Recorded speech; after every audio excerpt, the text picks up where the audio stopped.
Welcome to the next session, queue creation. Work queues can be reached by two ways, either by settings icon or systems tab.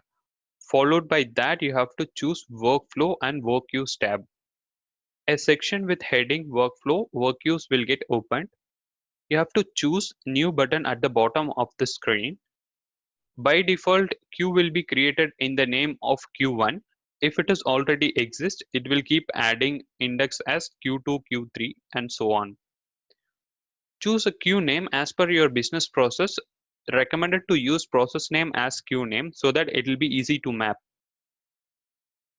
If you keep on adding your queues with default name as 1, 2, 3, it will be tough because you will never know which queue is being referred to which process. So to have an easy understanding, it's better to have a process name similar to that queue name. Next to that, you have key name and maximum attempts can be defined on the same screen as well.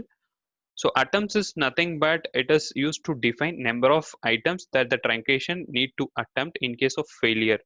So there might be some cases in your business scenario where your process or your transaction might get failed one or two times, but at the third time it may land into success due to some other reason. So you have an option to attempt your number of attempts to do the transactions as well. You can define that in attempts options.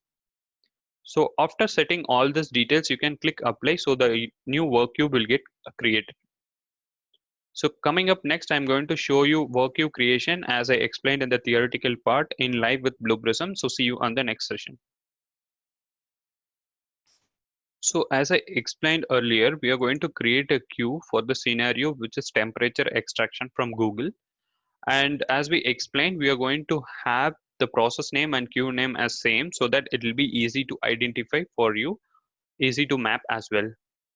So to do that, you have to take the process name. If you're able to remember, that's well and good, or you can even copy the process name by opening the process and going to that initial stage. So I've just opened the process from process information tab. I'm copying the process name so that I'll have the same name similar to the process name in the queue. Getting back again to the Blue Prism main screen, here you have to go to Systems tabs or Settings icon as I already explained in the theoretical session. So go to the Systems tab where the Settings icon where you have an option to do workflow. In that you have to click workflow and then you have to choose work queues. In that you have to choose new button at the top. You can be able to see in the screen. So just click on new. It will default create one and it will keep on creating. As soon as you click new, it will keep on creating the queues. So to delete the queue next to new, you have option to delete. You can able to delete. So let's keep first queue, which is Q1, and this queue I'm going to rename it. Just delete the name and give the process name similar to the queue name. So you can update that. Let's keep the key name as it is for right now because let's come back to this portion later. And maximum attempts, I don't want to repeat or I don't want to make more attempts. So I just want to keep it as it is for one. By default, it will be one. So I want to keep it as one. So if I want, I can use the arrows to adjust the attempts, maximum attempts. So for time being, it can be one. So let me keep it as it is as one.